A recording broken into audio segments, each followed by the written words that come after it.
Huwag mong husgahan ang isang tao bisa uri ng kanyang trabaho.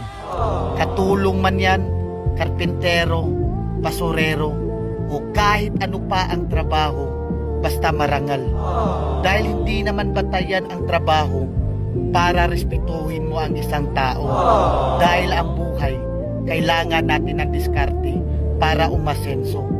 Aanhin mo ang diploma kung wala kang respeto sa kapwa. Kaya tayong lahat ay pantay-pantay lang. Tayong lahat ay may karapatang tratuhin ng tama kahit walang pinag-aralan.